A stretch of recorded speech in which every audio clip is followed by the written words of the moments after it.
Buenas tardes, me presento. Mi nombre es Morales Hernández Gabriela Paloma.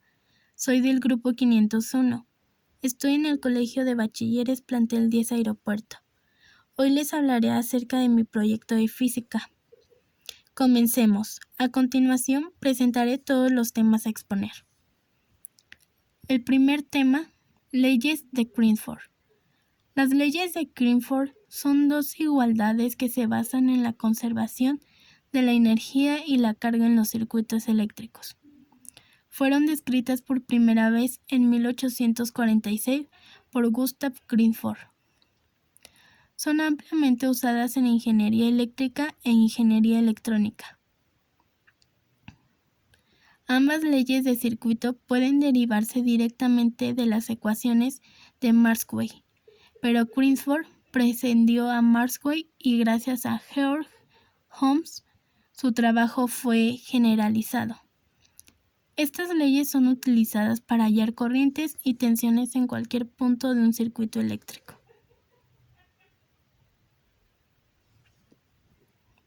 Primera ley de Greenford.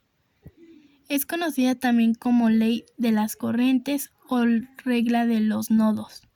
Establece que la suma de las corrientes que entran a un nodo es igual a la suma de las corrientes que salen de él. Aquí podemos ver cómo se expresa, donde este símbolo indica su sumatoria. La ecuación anterior establece que todas las cargas eléctricas no se crean ni se destruyen. Toda la corriente o carga por unidad de tiempo que entra al nodo debe ser igual a la que sale de él.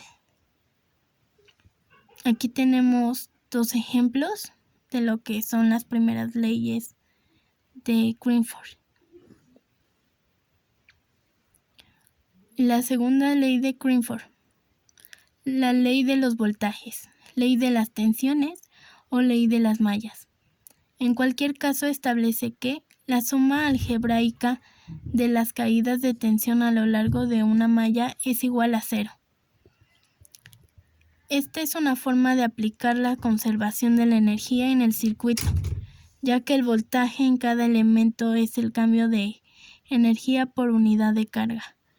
Por lo tanto, al recorrer una porción cerrada, una malla, la suma algebraica de las subidas y caídas de tensión es de 0 y se puede escribir. Aquí tenemos un ejemplo de cómo se escribe. Y aquí puse dos ejemplos de lo que es la segunda ley de Greenford.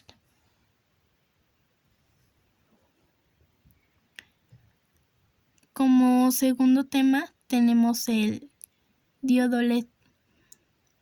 ¿Qué es y cómo funciona? El diodo emite una luz cuando la corriente eléctrica pasa a través de ellos, pero para que esto pueda encender debe de paralizarse de manera directa. Una forma fácil de identificar el ánodo y el cátodo en un LED es observar las terminales y siempre las más cortas es el cátodo. El funcionamiento es muy sencillo. Cuando conectamos una polarización directa, el diodo LED, el semiconductor de la parte de arriba, permite el paso de la corriente que circula por las pantallas, el cátodo y el ánodo. Y al pasar por el semiconductor, este semiconductor emite luz. Su historia y su descubrimiento.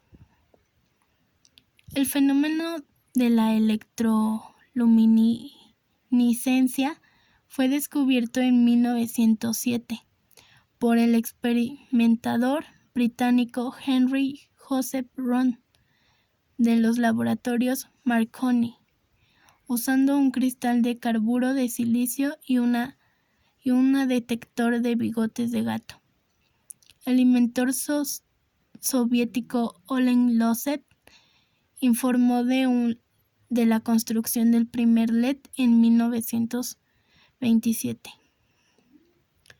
Los primeros LEDs comerciales fueron generalmente usados para sustituir a las lámparas incandescentes y las lámparas indicadoras de neón, así como los visualizadores de 7 segmentos. Primero, en equipos costosos tales como equipos electrónicos y de ensayo de laboratorios, y más tarde en otros dispositivos eléctricos como televisores, radios, teléfonos, calculadoras, así como relojes de pulsera. Aquí tenemos ejemplos de cómo se hacen las fórmulas y aquí ejemplos de en donde se pueden encontrar los LED. Como tercer tema tenemos el transistor. ¿Qué es y cómo funciona? Es el componente eléctrico formado por materiales semiconductores de uso muy habitual. Viene a sustituir a las antiguas válvulas termoiónicas de hace unas décadas. Gracias a ellos fue posible la construcción de reportes de radio portátiles llamados comúnmente transistores, televisores que se encuentran en un par de segundos, televisores en color, etc.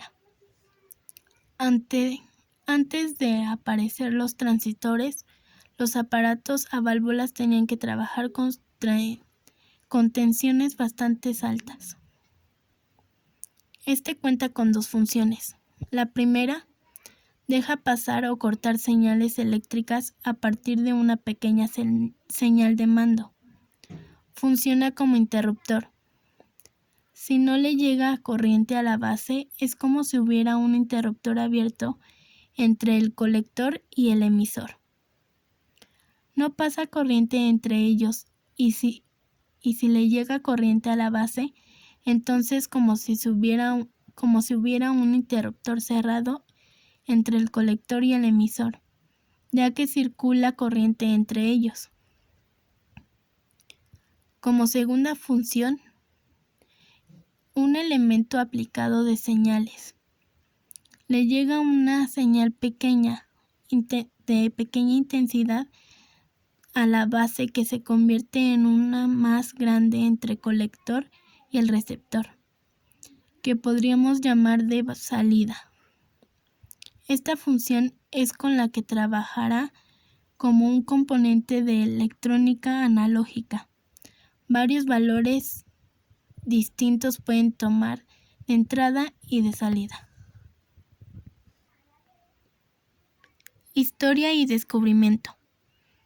El 17 de noviembre de 1997, los físicos estadounidenses Barden, Brayton y Shockley empezaron a ponerse en marcha. Recibieron el premio Nobel por ello, aunque el inventor oficial del transistor se produjo en 1947.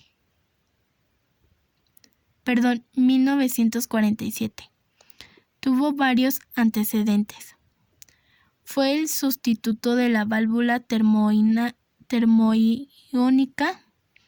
de 3 electrodos o triodos. El transistor bipolar fue inventado en el laboratorio Bell en Estados Unidos en diciembre de 1947 por John Barden, Walter Hauser Brayton y William Bradford Shockley, quien fueron galardonados con el Premio Nobel de Física en 1956. Aquí tenemos algunos ejemplos de cómo se hacen las fórmulas y los cálculos y aquí en donde se pueden aplicar. Como cuarto tema, les presentaré el condensador. ¿Qué es y cómo funciona? Es un dispositivo capaz de almacenar energía a través de campos eléctricos, un positivo y un negativo. Este se clasifica dentro de los componentes positivos, ya que no tienen capacidad de amplificar o cortar flujo eléctrico. Los capacitores es utilizar principalmente como filtros de corriente continua, ya que evitan cambios bruscos y ruidos en las señales debido a su funcionamiento. Está formado por dos armaduras metálicas paralelas, generalmente de aluminio, separadas por un material dieléctrico, con una cierta separación, en cuyo caso se dice que el dieléctrico es el aire. Su historia y su descubrimiento. En el año 1745, Edward Hertz von Kleist descubrió que la carga eléctrica se podía almacenar. Para ello, conectó un generador electrostático a un volumen de agua en un recipiente de vidrio mediante un cable. Un año después, Peter van Musschenbroek diseñó un condensador similar, llamado botella de Leyden. Para conocer sus orígenes hay que remontarse a 1750 aproximadamente, un momento en el que la electricidad estaba dando sus primeros pasos y era considerada sobre todo como un entretenimiento y no como una ciencia. Fue en aquella época cuando se descubrió la botella de Leyden, considerada como el primer condensador de la historia, y cuyo nombre viene dado gracias al lugar en el que fue encontrada, la ciudad holandesa que lleva el mismo nombre. Aquí vemos algunos ejemplos.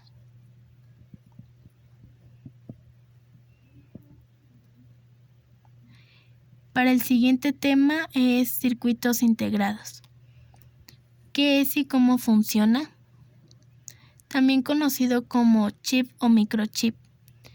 Es una estructura de pequeñas dimensiones de material semiconductor, normalmente silicio, de algunos milímetros cuadrados de superficie o áreas, sobre la que se fabrican circuitos eléctricos generalmente mediante fotolitografías y que está protegida dentro de un encapsulado plástico o de cerámica.